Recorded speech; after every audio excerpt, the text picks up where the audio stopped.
Tony Hawk Pro Skater 3+4 is an absolute mess of a release. Why would you ask? I cannot necessarily say that this is a bad video game, because overall flow of the game itself and the gameplay are good. I mean, it would be impossible to screw up something that you are not only doing a remaster/remake of an old existing games, but you also have a template from Vicarious Visions that handles 1+2 remaster. Because on this one is not handled by Vicarious anymore. It is handled by Iron Galaxy Studios, an absolutely talented studio that brought you such an amazing hits like Batman Arkham Knight PC port, where shops actually had to refund the games, and The Last of Us Part 1 PC port, which was unplayable for months after release. But this game, already from the beginning, was doomed in my eyes. Not because the Iron Galaxy Studios was making it. When you are labeling something as a remaster, I mean, you are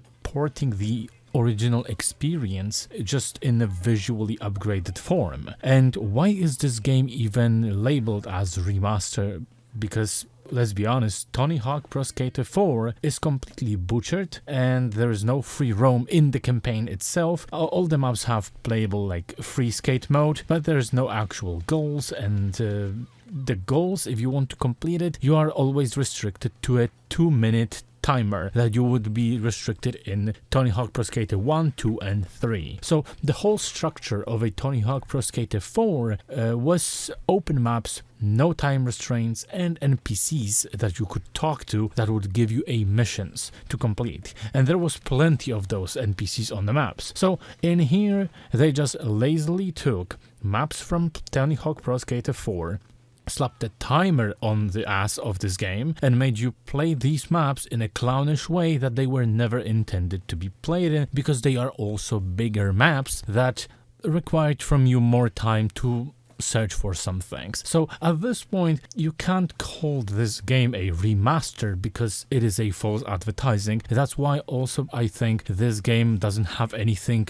remotely to be called remastered on the box when you have a boxed edition. And you can see on Steam how well this game went with the crowd, because plenty of people are actually excited to play Tony Hawk Pro Skater 4, the game that they grew up with, similarly to me, and just with new graphics. And little they did know, people are just refunding the game because this is not Tony Hawk Pro Skater 4. But overall, if you just want to sit down on the couch, this game does the job of being just a Tony Hawk Pro Skater 3 with additional maps from Tony Hawk Pro Skater 4. And the maps are still fun to play even with the time restrictions. They really put effort into revamping those maps, and San Francisco and University both look amazing, and I can only imagine how happy would I've been if the game would just be kept like it was intended to be played and not remade into this. Some goals got ported from the old version of the game, but all the goals got completely scrapped. And one of my favorite missions in Tony Hawk Pro Skater 4 was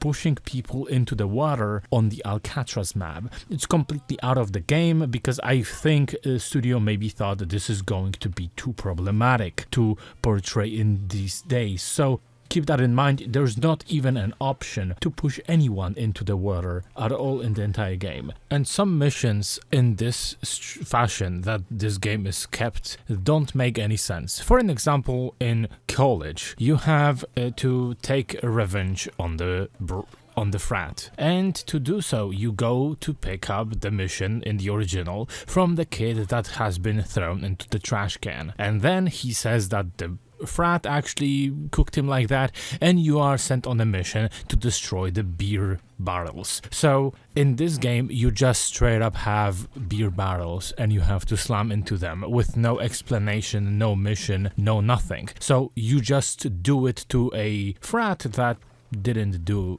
anything wrong, because putting people in trash cans is wrong, so we cannot put this into the game. We also have Save the Painter Neil in the San Francisco map, for an example, which this mission makes no sense in how it is remade, and it could have made sense. For an example, let's start from this, that you have to grind around the ball to free it and to save Paint Neil from the shark. And in the remastered edition, the remake, you don't have the shark.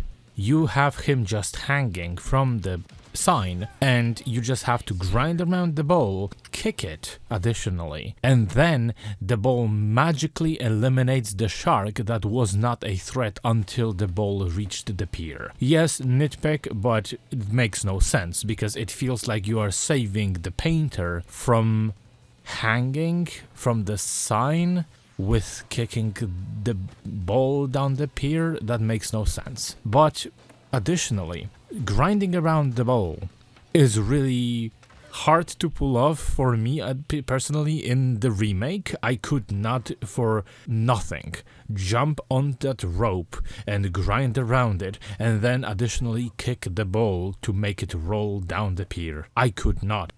I spent like 5 minutes or 10 minutes trying to do it, multiple runs, because I couldn't. My skater was being glued to grind on everything around, not on the string that circles around the ball.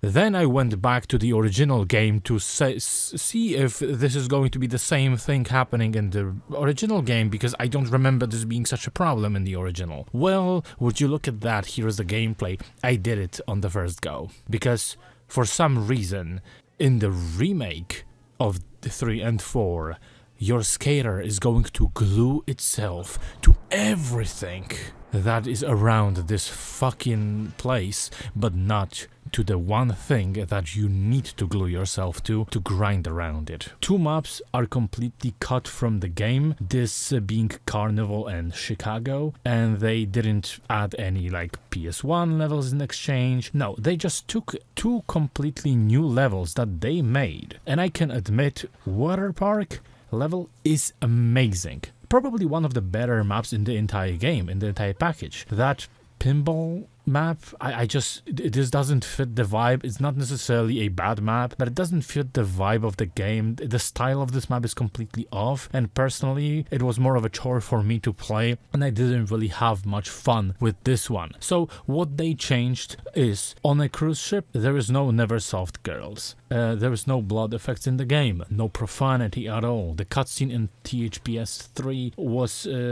changed when the police is chasing the fugitive, and when you stop the chase, the fugitive doesn't shoot at the police from the van. There's no van, there's changed car too. The zoo map is completely butchered. This is travesty. In fact, Zoo and Kona are 2 maps that are beloved by the community, and they've been changed into being just competition levels, because Tony Hawk Pro Skater 4 didn't have competition levels, and to keep this game in fashion with 3, they also added like 1 map to be a competition level, Movie Studio it's called, and they took 2 existing beloved maps and made them into shitty competition maps, removing everything that made these maps great. And you don't have goals, you don't have nothing, you just have these maps being turned into competition maps. The character creator in this game is also terrible. It feels impossible to make a good looking character. I'm talking both male and female. Like, the faces you choose from look deformed, all of them. And Tony Hawk Pro Skater 1+2, the creator was also not very good. It didn't like shine, but there were actually good faces that you could use. This feels like it was deliberately made to make all faces look like caricatures. And the game does the work when you just want to ride around and complete the goals, or rather it would do the work if the game wasn't published by Microsoft and was another Game Pass slop that was released completely unfinished, full of bugs, and the amount of bugs is so huge that I really wanted to stop playing at times. The game has input delay, it has input detection problems. Sometimes it feels like my inputs are detected with a delay and it completely screws up my combo you're currently trying to like achieve. But the peak is object detection and what is happening on the screen. So let me specify what I mean. The game is riddled with the technical difficulties where the game won't, for an example, put you on rail when you intend to grind, because your skateboard will just face face through the rail, or will get stuck on the rail for a split second and you're going to just fall to the ground. This happened multiple times, and sometimes the game just straight up states that I wanted to do ollie. I didn't press any other button except for Y, which is responsible for grind. The fuck? Other times, jumping and pressing Y button, for an example, would make my character automatically trip and fall down. I don't know why, but that would happen, especially on the map Canada. Sometimes the game fails to put you on edge, you will be stuck and you just fall down after a split second. Sometimes in the middle of the combo, when jumping from rail to rail or trying to do manual to like keep my combo intact, the game is going to cut your combo off and start from zero. And to be precise in my criticism, I took my Tony Hawk Pro Skater 1+2 from my shelf, installed it on Xbox to have it on the same platform that I was playing this on, and started replaying the levels. None of this shit has happened in Tony Hawk Pro Skater 1 and 2. When I jumped from rail to rail, there wasn't a single time when I would face through the rail, the game would say that I wanted to do ollie instead of grind, the game would not just trip me over, the game would not break my combo and start counting from the beginning. When I went into manual, it would keep my combo going up, it was not cancelled, and somehow THPS 1+2 is harder to make combos than 3+4. It really feels like 3+4 is dumbed down to be easier, but full of technical difficulties that make it harder to play at times, especially when you want to pull off some extremely high combo. In fact, one thing in this game is completely screwed up because there is a cheat. Normally in game, when you can just accomplish every single score that is required of you in goals. How, you ask? Well, in both games, in the original games and in this game, you have something like handstand on a board, and then you can do hand flip when it looks like you're clapping, basically. So you can just spam it over and over and over and over again until you reach like a multiplier of 40, for an example, and that's it. You just get like 10, 15, 20k points and you just do the handstand and just jump and flip the board with your hands. And this is so easy to pull off that you are going to reach levels of 30, 40, sometimes even more of a multiplier for your score. And this is not the case in the original games. If you are going to try to do this in 3 and 4, the marker of you trying to stay on the board that you have to control is going to go so in moves in such a different ways that you are not going to be able to control it at one point. And this is extremely easy. So accomplishing every single goal in this game doesn't even require of you to just do the tricks and keep the combo intact. No, you can just turn each map, just pull off a handstand, and you after the first session you are done with the combo scores altogether for each map. And the exception is one map, the pinball one, the last one that you unlock in the game, which is an original from the Iron Galaxy, because this map is tilted. But after a few tries, if you find a good spot where you can just stand like horizontally towards the tilt and find the spot when you are not going to be hit by the pinball ball, because there are pinball balls circling around the machine, you just can pull off handstand again and just swipe it out. 500k points. That's it. On the first map of Tony Hawk Pro Skater 3, the Foundry, you have melted metal hole thingy, whatever you want to call it. If you fall into it, you are in fact teleported into the safe place, and combo is failed because you kinda died at this point. Imagine that this happens if you don't even fall into the hole, because the game is so screwed up that it actually has problems detecting where your character is. It killed me when I barely touched the wall when doing combo, and I specifically went back to the same place after I got teleported out of it touched the wall again, rode around the crate, and nothing happened. So the game, when you are at fast speed, has detection problems and is going to kill you in-game, even if you are not falling into the hole, but you are outside of the wall. Congratulations. But not only this type of interrupting bugs that happened in the game. For an example, here is me falling straight into the ground. I'm going for a faceplant, baby, and somehow I survive.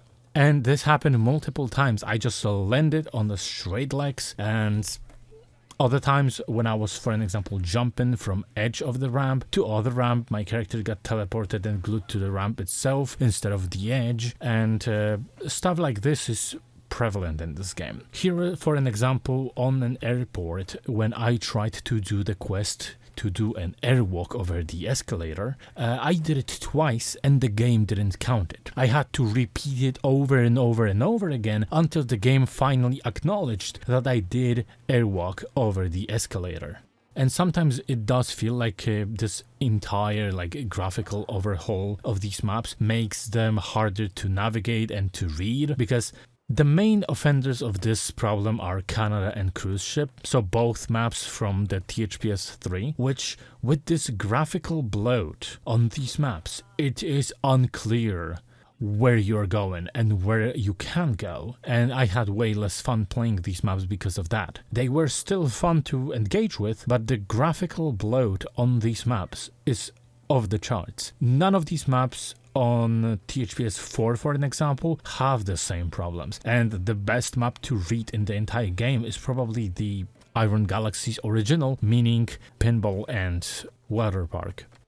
And obviously, after you complete the goals, you unlock Solo Tour, and I've seen plenty of people already, like the fans of THPS games, dissatisfied with how Solo Tour is implemented in this game. The music is also different, and I never expected them to have the same music. When I see that someone is doing a remaster or a remake, I always think the music is going to be different, and I'm not holding this against them. However, what I will hold against them is the deluxe edition with extra tracks, which are basically Doom soundtrack. They also did lock Doom Guy and Revenant Demon behind a $70 edition, where Doom Guy was normally unlockable skin in the original THPS 3, and at least they had brought back Bam Margera into the game. You can just unlock him for the cash you collect. Overall, I don't hate the game, even though this review is really negative. I did have some fun despite of everything that happened, but yes, I did have some fun because I played it for free in Game Pass. And yes, my Game Pass was in fact free. If I paid $50 for this game or $70 to get a Doom Guy, I'd probably be pissed because the state of the game is not ready for release. And for the longer time, this game was sitting on 67% on Steam, and it was struggling to even get to a positive rating. Do I think this game deserves such a low score? No. Despite all the problems, I don't think the game deserves to have such a low score. However, when we do look from the perspective of nostalgia and trying to relive our past, like the game is kinda named, that this implies that you are going to relive your childhood. Yes, this game is not what you are looking for, and nobody is going to look at it that the game is fine overall. It's a terrible remaster/remake. However, if you are a fan of THPS 3, you're going to be way more satisfied with this than if you are the fan of the THPS 4, because at this point, you don't even have anything to search for with this product. The game is worth playing in Game Pass if you already have it, or you can get it free with points. For an example, I would not pay $20 for Game Pass specifically to play this game. I'd say that if you would be able to spend $20 on this game to permanently own it on Steam, well, that is fine. But Game Pass, no. I would just wait for a sale. And I think that when the sale is going to come around, maybe they are going to patch the game, because this is the what Iron Galaxy usually does. They release something that is completely broken and then they go around and patch it. And yeah, buy it on sale and don't buy it on the release. And I think after I saw the Steam numbers for this game and how community's reception looks, I think Tony Hawk Pro Skater games may be dead again, because this is what Microsoft is best at doing these days, reviving the franchises and killing them yet again.